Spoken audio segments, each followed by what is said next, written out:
Coucou. Entre 1979 et 1996, 5 filles disparaissent dans la région de Kanto au Japon. Ces disparitions vont plonger le pays dans l'horreur, à la recherche d'un mystérieux tueur en série qui frappe froidement et rapidement. Bienvenue pour une nouvelle HVF.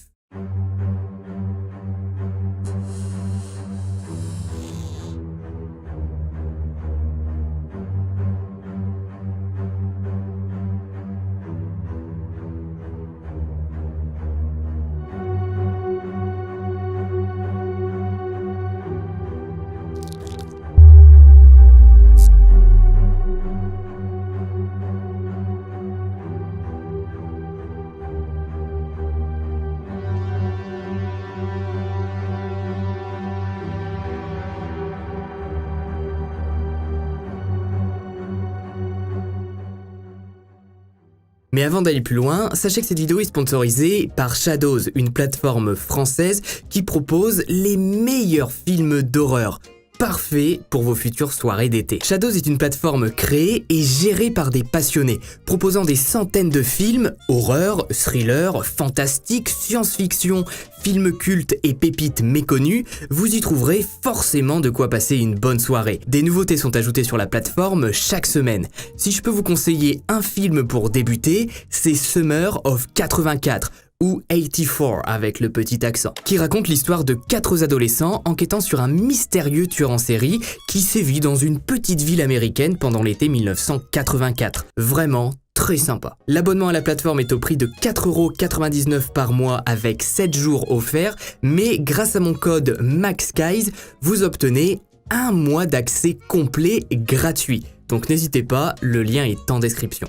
Salut à tous, c'est MAXGUYS. Aujourd'hui on se retrouve pour une nouvelle histoire à la fois vraie et flippante japonaise. Vous savez que sur la chaîne, j'espace pas mal ce genre d'affaires à cause de la barrière de la langue. Les recherches sont donc très difficiles. Pour cette vidéo, j'ai donc été aidé par Saki de la chaîne The Investigator qui a fait une enquête complète concernant cette affaire grâce au livre de Kiyoshi Shimizu, un enquêteur japonais qui a suivi toute l'affaire et qui en a donc fait un livre en japonais. Vous imaginez donc bien que c'était assez difficile pour moi de comprendre ce qui était écrit. J'ai donc contacté Saki qui a fait ses recherches à partir de ce livre et elle a accepté très gentiment de m'aider. Je vous mets donc le lien de sa chaîne en description. Merci à elle. Mais de mon côté, vous me connaissez à force, j'ai également fait mes propres recherches et j'ai découvert qu'un manga d'investigation avait été édité en français et qui a d'ailleurs également pour source le livre de Kiyoshi Shimizu, ou plutôt son reportage. Vous allez en voir des vidéos tout au long de cette HVF. Et bien dans ce manga, ce n'est pas forcément les images qui nous intéressent, même si certains dialogues sont tirés de la réalité, mais plutôt ce qu'il y a à la fin, comme par exemple des témoignages, des petits mots des enquêteurs japonais, et également des interviews des protagonistes qui m'ont donc aidé énormément à écrire cette HVF. D'ailleurs, si vous voulez vous le procurer, bon courage parce qu'il est quasiment introuvable en occasion. Il valait à l'époque 5€ lorsqu'il est sorti, et aujourd'hui il est aux alentours de 90€ sur Amazon par exemple. Il est complètement en rupture de stock tellement ça a été un succès. On va donc parler aujourd'hui de tueurs en série, de traque, de justice et peut-être même d'erreurs judiciaires. Cette HVF risque de vous révolter, alors installez-vous, n'oubliez pas de vous abonner et on est parti. La disparition de Yukari Yokoyama. Notre histoire prend place aujourd'hui au Japon et plus précisément dans la région de Kanto. Pour la plupart des cas, dans la préfecture de Tochigi. C'est dans cette zone que toutes nos disparitions vont avoir lieu. On pourrait penser que la zone est trop vaste pour que toutes les disparitions dont je vais parler aujourd'hui soient liées. Mais vous en faites pas, vous allez vite comprendre. Nous sommes le dimanche 7 juillet 1996, lorsque la famille Yokohama décide de profiter de son week-end pour aller jouer au casino. Les parents, Mitsuko et Yasuo, ont 2 filles. Yukari qui a 4 ans et une seconde dont le nom n'a pas été révélé mais qui au moment des faits est un bébé. Toute la petite famille habite à l'époque à Ota, une grande ville de 225 000 habitants et c'est donc dans leur propre ville que les Yokohama vont au casino avec leurs filles. Ça peut paraître choquant d'un point de vue européen qu'une famille passe tout son week-end au casino. D'ailleurs au Japon ça ne s'appelle pas des casinos mais des pachinko et c'est assez différent de ce que l'on connaît puisque ce sont de grandes salles avec beaucoup de machines, Des coins de restauration, de la musique et aussi des coins pour les enfants. Il y a des banquettes sur lesquelles les enfants peuvent se rencontrer et jouer ensemble toute l'après-midi pendant que leurs parents jouent sur les machines. D'ailleurs, petite précision importante, les jeux d'argent étant interdits au Japon, sur ces machines, on ne gagne pas directement de la monnaie, mais des points que l'on échange contre de l'argent dans un autre établissement. Pas bête. D'après les vidéos que j'ai pu trouver sur internet, ce sont des salles très bruyantes. Ce dimanche, la famille arrive donc en fin de matinée dans l'un de ces pachinko. Les parents prennent leurs jetons pour jouer et s'installent sur des machines. Yukari de son côté est laissée seule sur une banquette. Alors ça aussi, ça peut paraître choquant parce qu'on vit dans un pays où les gens se font tirer dessus, se font tabasser pour un regard de travers, où les flics ne sont pas du tout respectés et dans lequel des enfants disparaissent chaque semaine pendant qu'on explique aux parents que c'est certainement une fugue. Mais au Japon, le taux de criminalité est extrêmement bas grâce à une justice puissante qui est respectée. D'ailleurs, chez eux, l'arrestation en elle-même est considérée comme une présomption de culpabilité. Ça veut dire que si quelqu'un est arrêté, il va forcément être mal regardé, jugé. On va penser qu'il a forcément quelque chose à voir dans cette affaire. Tandis qu'en France, on parle de présomption d'innocence. La personne arrêtée n'est peut-être pas coupable. C'est tout le contraire au Japon. Alors bien sûr, comme on va le voir rapidement, c'est un bien pour un mal. Aux alentours de midi, Mitsuko et Yasuo demandent à Yukari si elle a faim. La petite fille explique que pas vraiment pour le moment et les parents sortent tout de même dehors s'acheter un petit truc puis reviennent dans le casino. Une petite demi-heure plus tard, Yukari a faim. Elle va donc voir sa mère qui est toujours fixée à une machine de jeu et celle-ci lui donne un gâteau. Plus tard, Mitsuko dira que sa petite fille lui a parlé d'un oncle, mais que sur le moment, elle n'a pas forcément fait attention à ce que Yukari lui disait tellement elle était absorbée par sa machine. Elle a alors simplement dit à Yukari de repartir sur sa banquette, cachée par les gens qui marchaient dans le pachinko. Il est alors 13h40, Yukari repart en direction de sa banquette pour attendre que la journée passe, puis elle se volatilise. Vers 14h, Mitsuko décide d'aller voir sa fille. Elle s'approche de la banquette et découvre qu'il n'y a personne. La seule chose qu'il reste de Yukari est une part de gâteau. Les parents se rejoignent alors et décident de faire le tour du pachinko. Ils interrogent les clients, la foule qui se balade à l'intérieur du bâtiment, les agents de sécurité, même le parking est fouillé. Mais Yukari n'est nulle part. À 14h40, les autorités japonaises sont prévenues et l'enquête débute extrêmement mal puisque l'affaire commence dans un pachinko, une salle de jeu et personne n'a rien vu. Personne n'a rien entendu. Tout le monde est focalisé sur sa propre machine. Ce sont les vidéos de surveillance qui vont donner une portée nationale à l'affaire, puisqu'une personne retient l'attention. À 13h27, un homme habillé très sobrement avec une veste noire, un petit pull blanc et une casquette entre dans la salle de jeu. On le voit errer dans l'allée jusqu'au moment où il aperçoit Yukari, seule sur sa fameuse banquette. Toujours filmé par les caméras de surveillance, il s'assoit dos à elle. Il semble lui parler pendant quelques minutes, désigne même la porte de sortie du doigt, se lève et sort à 13h42 après avoir refait un tour sans Yukari. Entre-temps, la petite fille a été voir sa mère, lui a parlé d'un oncle, mais la mère n'a pas fait attention à ce qu'elle lui demandait.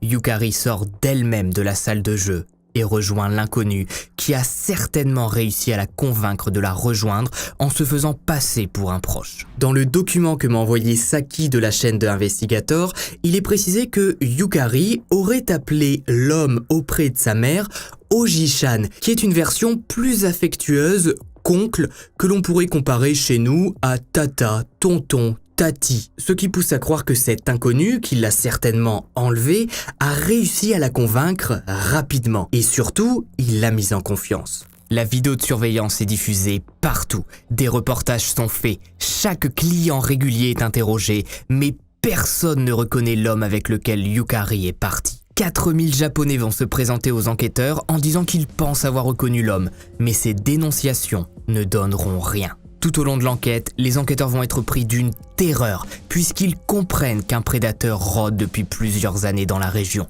Ce n'est pas la première fois qu'une fille disparaît. Un homme avait déjà fait régner la terreur pendant plus de 10 ans, dès 1979. Le massacre ne doit pas recommencer. Le début de l'horreur. Pour bien comprendre à quel point l'affaire va horrifier le Japon, il est important d'en connaître tous les détails. Oui bon, ça c'est logique, mais c'était une petite phrase d'introduction, on apprend ça à l'école. Nous voilà donc en 1979. Michel Fourniret a 37 ans, Valéry Giscard d'Estaing est président, Ted Bundy est en prison depuis 4 ans, même s'il s'est déjà évadé 2 fois, mais retournons au Japon. Vendredi 3 août 1979, Maya Fukushima, oui, comme la centrale, vous êtes content, je l'ai dit, est en train de jouer à côté d'un temple situé dans la petite ville d'Ashikaga, dans la préfecture de Tochigi. Elle a 5 ans. Son père, Yuzuru Fukushima, est un employé de bureau et sa mère, dont le nom n'a pas été communiqué, est au foyer. Il est alors midi lorsque Yuzuru rentre de vélo pour le déjeuner.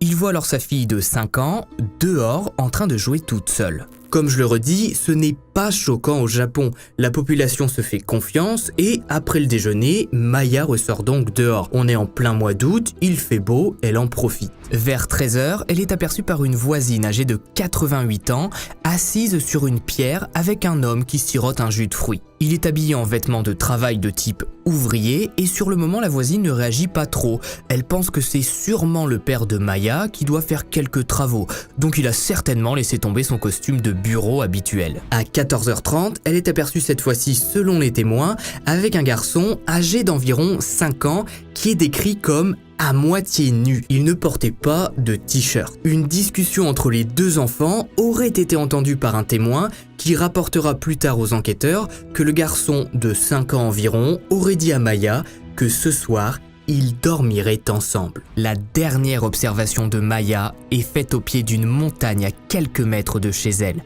avec le garçon de 5 ans. À partir de ce moment-là, elle se volatilise. Bon, je pense qu'on a tous compris que ce n'est pas l'enfant de 5 ans qui a enlevé Maya, mais, et c'est là que le ravisseur est très fort, c'est qu'il s'est servi de ce garçon comme appât pour attirer Maya, puisque l'homme n'a été vu qu'une seule fois. Ensuite, dans l'heure qui suit, c'est un garçon de 5 ans qui balade Maya jusqu'au point final. Ce garçon n'a d'ailleurs jamais été identifié et il n'a jamais été revu par la population. Sauf si le ravisseur est un homme de très petite taille qui se fait passer pour un enfant. Tout au long de l'après-midi, la mère de Maya ne va pas s'inquiéter de l'absence de sa petite fille. Elle se dit simplement qu'elle est sûrement partie jouer dans le quartier avec des amis qui sont peut-être venus la voir et qu'elle rentrera d'elle-même. Elle n'a certes que 5 ans, mais pour son âge, elle sait quoi faire. À 20h, Yuzuru, le père, rentre et découvre horrifié que sa fille n'est pas à la maison. Une dispute éclate, puis la panique gagne les parents. Où est Maya? Ils font le tour du quartier, toquent chez les voisins, appellent leur fille, puis préviennent les secours qui débarquent sur place et interrogent les témoins. Les recherches vont durer 6 jours complets. Le jeudi 9 août 1979, en milieu d'après-midi vers 15h, les enquêteurs japonais découvrent un sac à dos caché dans des hautes herbes, à côté de la rivière Wataras. Un homme s'approche, ouvre doucement la fermeture et le sac se met alors à dégager une odeur pestilentielle. À l'intérieur, gît le corps recroquevillé de Maya Fukushima, qui avait 5 ans. À l'époque, la science ne permet pas de connaître la cause de la mort, ni la date à laquelle elle a été tuée. Mais au vu de l'état de son corps, les enquêteurs concluent rapidement qu'elle n'est pas restée très longtemps vivante après sa disparition. Dans les années qui suivront, aucun suspect ne sera arrêté et personne ne saura jamais, à l'époque, ce qui a bien pu arriver à Maya. Mais pas d'inquiétude, toute notre affaire ne fait que commencer. Nous ne sommes qu'en 1979 et nos amis japonais sont très loin d'imaginer qu'un mystérieux tueur va terroriser toute la région. Les disparitions s'enchaînent. Samedi 17 novembre 1984, la famille Haseb se rend dans un salon de pachinko appelé le Cosmic à Ashikaga, toujours dans la préfecture de Tochigi, située à environ 2 km de leur maison. Ils sont accompagnés de leur petite fille de 5 ans nommée Yumi et tout va se passer à une vitesse affolante. Imaginez la scène. Père et mère sont chacun sur leur machine de jeu. Le père décide alors de sortir pour prendre l'air et il emporte Yumi avec lui. Il reste une dizaine de minutes avec elle en dehors du pachinko, puis décide de rentrer, mais Yumi ne veut pas. Le père va alors lui dire qu'il accepte qu'elle reste 2 minutes de plus dehors, pas plus. En attendant, il retourne à l'intérieur du pachinko pour se prendre une boisson. Quand il commande sa canette au distributeur automatique, il a vu à travers la vitre sur sa fille. Le père se penche alors, ramasse sa canette, il ne regarde plus et au moment où il relève les yeux, Yumi a disparu. Le poste de police d'Ashikaga est alerté. Des fouilles sont mises en place, mais une fois de plus, personne n'a rien remarqué. Il faudra attendre 2 ans pour que l'enquête aboutisse enfin, le 8 mars 1986, avec la découverte de son corps dans un champ situé à 1,7 km de sa maison. Celui qui a enlevé Yumi l'a certainement gardée avec lui plusieurs jours, voire plusieurs mois, avant de se débarrasser d'elle et de la cacher dans un champ à la fin de l'hiver. Le mardi 15 septembre 1987, quasiment 3 ans après le meurtre de Yumi, c'est Tomoko Osawa, âgée de 8 ans, qui disparaît. Elle était dans un parc d'Ojima Machi à Gunma, en train de jouer avec un petit chat à quelques mètres de sa maison. Tomoko sera aperçue à l'époque par des camarades de classe partant du parc avec un homme, puis c'est le trou noir. Les autorités n'ont rien communiqué vis-à-vis de sa disparition pour une raison assez simple. Ils n'ont rien trouvé jusqu'au 17 novembre 1988, 1 an plus tard, date à laquelle son corps a été retrouvé coincé dans des roseaux de la rivière Tongawa, à 2 km de chez elle. Une fois de plus, l'état du corps n'a pas permis de connaître les sévices subis ni la cause de la mort. Mais la disparition qui va faire de cette affaire un cas national est celle de Mami Matsuda, le 12 mai 1990. Nous sommes toujours dans la préfecture de Tochigi, à Ashikaga. Ce jour-là, Mami se rend avec son père dans un salon de pachinko. Ah bah quand je vous disais que c'était ultra populaire au Japon, je blaguais pas. La petite fille est à l'époque habillée avec des couleurs visibles. Elle a une jupe rouge et un t-shirt blanc. Tout au long de l'après-midi, son père va se poser sur une machine. Vers 18h30, les enquêteurs japonais sont appelés. Mami est introuvable. Son corps sera retrouvé le lendemain dans la rivière Tongawa. Cette fois-ci, le tueur s'est débarrassé rapidement du corps. Grave erreur, puisqu'à l'époque, même si l'ADN n'est pas encore au point, on sait l'observer et le comparer à l'œil. Du sperme sera retrouvé dans sa culotte, il sera conservé, l'ADN en sera extrait et la chasse à l'homme commence. La recherche du tueur. Ce n'est précisé nulle part, même si j'en parle depuis le début, mais les enquêteurs japonais à l'époque n'ont jamais parlé de tueur en série. Pourtant, d'après mes recherches, on est bien sur un seul et même tueur. Faisons un beau petit tableau chronologique qui va nous permettre de comprendre pas mal de choses. Maya disparaît un vendredi, près de chez elle, alors qu'elle joue dehors à Ashikaga. Elle est retrouvée 6 jours plus tard dans la rivière Wataras. Yumi disparaît un samedi dans un salon de pachinko à Ashikaga. Elle est retrouvée dans un champ qui est situé dans ses environs. Tomoko disparaît un mardi férié au Japon en jouant dans un parc à Ojima, préfecture Gunma, située à environ 20 km d'Ashikaga. Elle est retrouvée dans la rivière Tongawa. Mami, quant à elle, disparaît un samedi, toujours à Ashikaga, dans une salle de pachinko. Elle est retrouvée dans la rivière Wataras, à seulement 200 mètres du lieu de découverte du corps de Maya. À cette époque, Yukari n'a pas encore disparu, puisque de toute façon elle n'est pas encore née, mais ajoutons-la également au tableau. Elle disparaîtra un dimanche à Ota, dans une salle de pachinko. Vous avez en face de vous, sur votre gauche, le tableau des disparitions. Et sur la droite, la carte. Toutes les victimes sont des filles en bas âge. 3 d'entre elles sont retrouvées dans une rivière, mais surtout, elles disparaissent toutes dans la même zone, entre la rivière Wataras et la Tongawa. On peut clairement délimiter une zone de chasse. Le tueur sait comment attirer ses victimes. Il attaque uniquement les week-ends et jours fériés. C'est donc quelqu'un d'actif, qui travaille et qui profite de ses jours de congé pour tuer. Un appel à témoins est donc organisé par les autorités japonaises et des dizaines d'appels sont reçus puisque Mami a été vue en présence d'un homme, d'allure renfermée, qui semblait se cacher ou en tout cas avoir envie de partir loin rapidement. Il mesurait 1,65 m et serait âgé d'une quarantaine d'années. Au fil des témoignages et de l'enquête, un nom va ressortir. C'est un chauffeur de bus, décrit comme timide, célibataire, qui aurait été vu pas mal de fois et bizarrement à chaque fois dans les heures qui ont suivi la disparition de certaines filles. Il s'appelle Toshikazu Sugaya et a 45 ans. Inconnu des services de police, l'homme est convoqué par les enquêteurs. Il répond aux questions concernant son emploi du temps, mais ne dit rien de plus. Il sera décrit plus tard comme ayant une timidité maladive. Il ne regarde jamais les enquêteurs dans les yeux, tremble de tout son corps. Bref, il est mal à l'aise et va même être jugé bizarre par les enquêteurs. Le tueur a la lettre B+, comme groupe sanguin. On le sait grâce à son ADN, ce qui correspond à 9% de la population mondiale, soit 610 millions de personnes. On a vu mieux comme preuve scientifique, vous imaginez bien.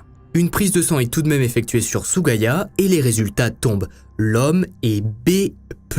Alors même si au Japon la justice est expéditive puisque 99% des suspects finissent en prison, vous imaginez bien que Sugaya ne va pas être envoyé en prison parce que son groupe sanguin correspond à 610 millions de personnes. Sugaya est relâché mais il est mis sous surveillance. Les mois vont passer mais les enquêteurs ne trouvent aucun autre suspect. Enfin, certaines personnes sont arrêtées mais leur groupe sanguin ne correspond pas. À la fin de l'année 1991, plus d'1 an après le meurtre de Mami Matsuda, des tests ADN sont organisés officieusement par les enquêteurs japonais qui ont récupéré un mouchoir dans la poubelle de Sugaya. À l'époque, d'après ce que j'ai pu comprendre, les tests ADN se faisaient à l'œil nu, c'est-à-dire qu'on prenait l'ADN du tueur par exemple, l'ADN du suspect et on essayait de comparer, comme pour les empreintes digitales par exemple. Les analyses reviennent et l'équipe scientifique qui a comparé l'ADN du tueur à celui de Sugaya écrit noir sur blanc que Sugaya est le tueur. L'ADN correspond. L'arrestation. Le 1er décembre 1991, Toshikazu Sugaya est arrêté chez lui à 7h30 du matin. Les enquêteurs n'ont pas de mandat d'arrêt, mais ils ne veulent pas perdre de temps. Ils savent de toute façon que la justice sera de leur côté. Un interrogatoire musclé débute alors. Sugaya est accroché à une chaise. On lui hurle dessus, on lui tire les cheveux, il reçoit des coups et pendant plus de 13 heures, il va être interrogé sans eau ni nourriture. Des enquêteurs japonais se relaient pour ne lui laisser aucun moment de répit. Sugaya pleure, il crie, il clame son innocence. Il dit qu'il n'a rien fait puisque le jour du meurtre de Mami, il a fait des courses et plusieurs témoins pourront confirmer qu'il était à la supérette au moment où Mami était en train d'être assassinée. Mais personne ne le croit. L'interrogatoire est réalisé officieusement et Sugaya est interdit d'appeler un avocat. Pour les enquêteurs à qui on a dit que l'ADN matchait et que c'était une preuve irréfutable, Sugaya est forcément le tueur et on peut les comprendre. Sugaya est menacé. On lui explique que s'il n'avoue pas, il va être exécuté, qu'il ne reverra jamais sa famille, que son nom va être sali pour toujours et que les enquêteurs peuvent l'interroger, selon la loi, pendant 23 jours. Après une dizaine d'heures d'interrogatoire à répéter qu'il est innocent, Sugaya craque et avoue le meurtre et le viol de Mami. Dans un premier temps, il n'explique rien. Pas de scénario, pas de motif. Pour les enquêteurs, les aveux sont actés et Sugaya est envoyé en prison. Ils sont persuadés d'avoir attrapé le tueur de Mami, mais également celui de Maya, Yumi et Tomoko, tellement les cas se ressemblent et sont rapprochés. Tout au long de l'année 1992, en attendant son procès, Sugaya va clamer son innocence et envoyer plusieurs lettres à sa famille. « Je veux rentrer à la maison. Je me sens malade. Je ne peux pas manger ce que je veux. Quand je suis ici, j'ai l'impression d'être fou. Le riz est mauvais. Je n'ai aucune liberté. Les journées sont dures. Aidez-moi. Je ne me souviens pas d'avoir fait une chose aussi terrible. Je suis vraiment désolé. Je veux gagner le procès. Je suis innocent. » Il écrira même à des associations de défense de droits des prisonniers en disant « Je m'appelle Sugaya. J'ai été accusé d'être le tueur en série de l'affaire d'Ashikaga. Je n'ai pas été sur les lieux contrairement à ce qu'ont dit les enquêteurs. J'ai répété à maintes reprises que je ne l'avais pas fait, mais ils ne l'ont pas accepté. Les enquêteurs m'ont tiré les cheveux. J'ai été frappé. On m'a hurlé dessus. Croyez en moi. Je n'ai rien à voir avec les meurtres. Je ferai de mon mieux pendant le procès. Les tests ADN sont étranges. Je ne suis pas coupable. Il faut que le vrai criminel soit arrêté le plus tôt possible. Le souci, comme je disais au début, c'est qu'à l'époque, l'ADN en est à ses débuts. Et pour la justice, c'est déjà une preuve extrêmement fiable qui prouve forcément la culpabilité, au point que même l'avocat en charge de défendre Sugaya va dire qu'il est coupable. Et vu qu'au Japon, l'accusé ne peut pas aller à l'encontre de la ligne de défense de son avocat, Sugaya va plaider coupable. Sugaya va plaider coupable durant les 6 premiers jours d'audience. Il va inventer un scénario farfelu, puis il se déclarera innocent. Mais plus personne ne le croit. Le 7 juillet 1993, Tochikazu Sugaya est reconnu coupable du meurtre de Mami. Il n'est pas jugé pour ceux de Maya, Yumi et Tomoko, mais à l'annonce de son verdict, les enquêtes s'arrêtent et il est présenté comme le coupable. En 1994, Sugaya fait appel. Il est de nouveau reconnu coupable. Pour la justice, l'ADN est la preuve ultime. 2 ans plus tard, en 1996, Yukari disparaît d'une salle de pachinko. Toutes les similitudes avec les précédents meurtres sont là, sauf la découverte du corps qui peine à être localisé.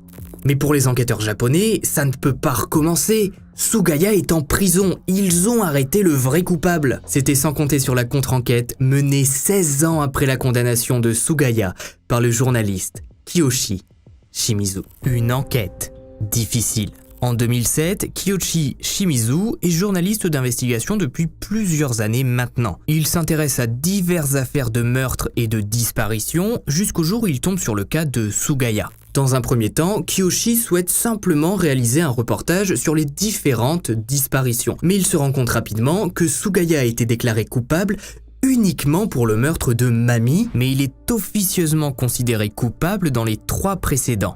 Kiyoshi découvre également la disparition de Yukari, 3 ans après la condamnation de Sugaya, qui n'a jamais cessé de clamer son innocence depuis qu'il a avoué, et il réclame même de nouvelles analyses ADN. Sa contre-enquête, éditée en livre et en manga, débute avec ces mots écrits noir sur blanc. Un vrai journaliste ne doit pas attendre la vérité, mais il doit aller la chercher. Je tiens à prier pour les âmes des jeunes enfants dont les premières lumières de la vie ont été soufflées par ces actes ignobles. La justice s'était appuyée sur une seule preuve, l'ADN. Qui croire? Sugaya clamait son innocence. D'autres journalistes n'auraient pas hésité. Moi non plus. Mais dans l'autre sens. Je me suis attelé à ce sujet tabou qui a constitué l'essentiel de notre enquête. Au Japon, la plupart des informations d'actualité se basent sur les annonces des autorités. Quant aux informations criminelles, les sources viennent majoritairement de la police. Si elles sont correctes, il n'y a rien à redire, mais si elles sont erronées ou orientées, la presse se transforme en outil des forces de l'ordre. Les enquêtes d'investigation s'opposent à ce genre de simple transmission d'informations. Dans un premier temps, Kiyoshi va rencontrer les anciens enquêteurs qui ont travaillé sur l'affaire. Et ils sont tous unanimes, Sugaya est forcément coupable, l'ADN a parlé. Jamais ils ne remettront en cause leur travail. Le journaliste va donc se concentrer dans un premier temps sur le cas de Mami. C'est pour ce cas que Sugaya a été condamné à une peine de prison à vie. Il veut vérifier son alibi et voir si chronologiquement le meurtre est possible. Après ses aveux, Sugaya a indiqué avoir acheté de la nourriture dans une supérette proche du lieu de l'enlèvement de Mami après l'avoir tuée et emporté la fillette à la rivière. Sachant que Mami disparaît entre 18h et 18h30, Sugaya aurait dû faire environ 15 minutes de vélo avec Mami, assise sur le porte-bagages, la déposer, la tuer, puis revenir avant la fermeture de la supérette à 19h acheter ses courses. Le souci, c'est que le ticket de caisse n'a jamais été retrouvé. Sugaya avait donné une liste précise de ses achats et même lors de la vérification dans les caisses enregistreuses du magasin, cette liste n'existe pas. Donc soit Sugaya ment et il est le véritable coupable, soit les enquêteurs japonais ont détruit ce ticket. Mais pourquoi? Eh bien parce qu'il pourrait prouver que le scénario, au moins de Sugaya, est complètement faux. Il n'aurait certainement pas eu le temps d'enlever Mami, d'aller jusque sur les rives du lac, de la tuer et de revenir à la supérette. Kiyoshi va donc vérifier de lui-même ses aveux. Il va prendre un vélo, mettre un poids de 18 kg à l'arrière, qui correspond au poids de Mamie à l'époque, et tenter de faire le trajet chronométré dans le temps imparti. Il se rend vite compte que le chemin est difficile. Il y a des montées, des chemins de terre, des barrières pour arriver jusqu'à la rivière. Bref, tout ça prend du temps et encore, il n'inclut pas le viol dans son chronomètre. La déposition de Sugaya est bidon. Il n'aurait jamais eu le temps de tout faire. Donc, si le ticket de caisse a existé, il peut prouver peut-être pas son innocence bien sûr, mais au moins que le scénario ne tient pas. La propre mère de Mamie finira par apporter son témoignage en disant que jamais sa fille ne serait montée sur un porte-bagages de vélo. Elle n'avait que 4 ans et voulait toujours aller sur le porte-bébé. D'ailleurs, le vélo, utilisé comme moyen de transport, n'a que très rarement été mentionné par les enquêteurs à l'époque, puisque plusieurs témoins qui passaient régulièrement sur les rives du lac ont expliqué que ce jour-là, il n'y avait aucun vélo mis sur le côté pendant le meurtre. Kiyoshi va également contacter des scientifiques qui vont lui expliquer que les tests ADN d'il y a 16 ans étaient plutôt bidons, puisque analysés par un œil humain. J'ai pu trouver sur l'internet japonais une image expliquant la méthode utilisée. Et en fait, voyez par vous-même, le scientifique de l'époque regarde à l'œil nu les parties correspondantes et décide si oui ou non, l'ADN était le même. Les scientifiques vont expliquer qu'à l'époque, statistiquement, au moins 200 personnes dans Ashikaga auraient pu être accusées des meurtres si on avait comparé leur ADN à celui du tueur. Un reportage montrant toutes les incohérences de l'enquête est alors diffusé sur la TV japonaise. Kiyoshi demande la révision du procès et un nouveau test ADN. Le 12 février 2008, la Cour suprême japonaise rejette la demande. Vous pensez que ça va décourager Kiyoshi? Eh bien, pas du tout. Il va reprendre l'affaire point par point et va même aller jusqu'aux États-Unis pour répertorier des cas dans lesquels l'ADN s'est trompé. Le 16 octobre 2008, un nouveau test ADN est ordonné. Il a lieu en avril 2009. Le 20e jour du même mois, le résultat tombe. L'ADN prélevé sur Mamie ne correspond pas à celui de Sugaya. L'homme est innocent, mais la justice japonaise ferme les yeux et refuse de le libérer. La propre mère de Mamie va alors prendre la parole dans une interview organisée par Kiyoshi et elle va dire « Si Monsieur Sugaya est innocent, je veux qu'il puisse recommencer à vivre libre dans la société et qu'il puisse combler ses 17 ans d'absence. Je veux que la police assume. S'il y a eu une faute, je veux qu'elle soit assumée le plus rapidement possible. » Face à la pression médiatique et devant toutes ces preuves, la justice cède. Sugaya est libéré en mai 2009, après 17 ans de prison. Dans les heures qui suivent sa libération, il rencontre son sauveur, Kiyoshi, et lui accorde une très longue interview. J'en ai relevé quelques passages qui permettent vraiment de comprendre qui est Sugaya, quelle est sa personnalité. On verra juste après si le vrai coupable a été arrêté. À cette époque, j'étais de caractère faible et soumis. Mes parents et frères me le reprochaient souvent. Je n'arrivais pas à me défendre, je n'osais même pas dire non. Je croyais que le juge prononcerait ma relaxe. J'étais sûr qu'on me comprendrait puisque je savais que j'étais innocent. Mais cette attente a été déçue. Je n'avais plus aucun espoir de sortir de prison. Il m'est arrivé de me faire lyncher. J'ai eu 2 fractures aux côtes. Malgré cela, j'ai réussi à tenir bon. Les propos de la mère de Mamie m'ont extrêmement touché. Mon premier avocat croyait que j'étais coupable et j'ai moi-même avoué un crime que je n'avais pas commis par peur des enquêteurs.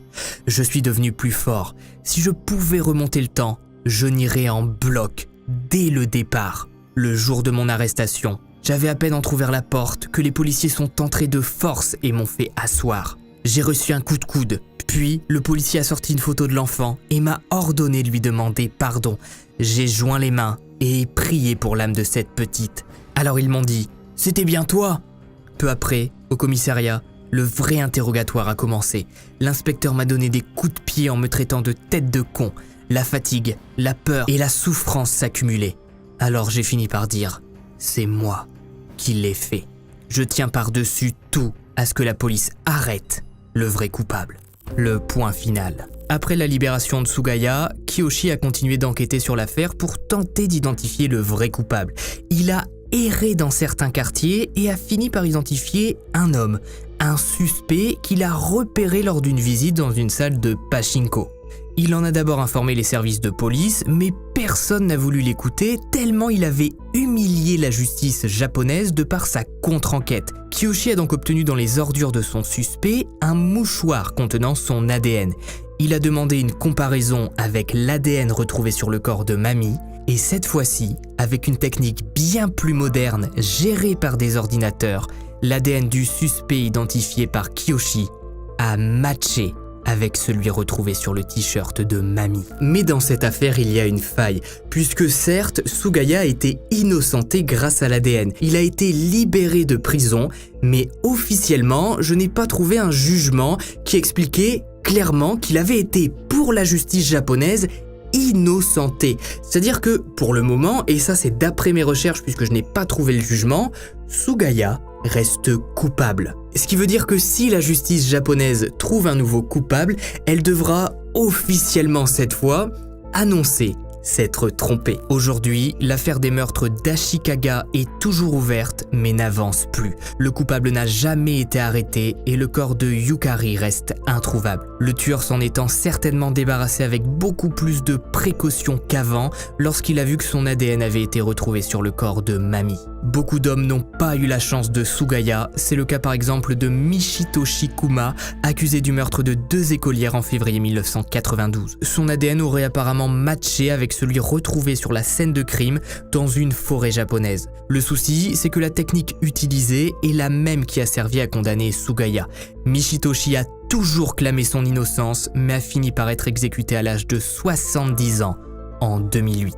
La justice japonaise a bien pris soin de détruire l'ADN retrouvé sur la scène de crime après son exécution. Aujourd'hui, aucune comparaison n'est possible et Michitoshi reste coupable pour l'éternité. D'après mes recherches, Sugaya est toujours en vie, il est âgé de 74 ans. Le livre de Kiyoshi sur cette affaire s'est vendu à des milliers d'exemplaires et il espère qu'un jour, la justice japonaise se penchera sur ces dizaines d'hommes condamnés à cause de preuves ADN plus que discutables. Après la disparition de Yukari, la dernière connue à ce jour dans cette affaire, la police japonaise aurait enquêté sur d'autres cas de disparition et de meurtre, toujours dans la même zone, mais sans communiquer, par honte.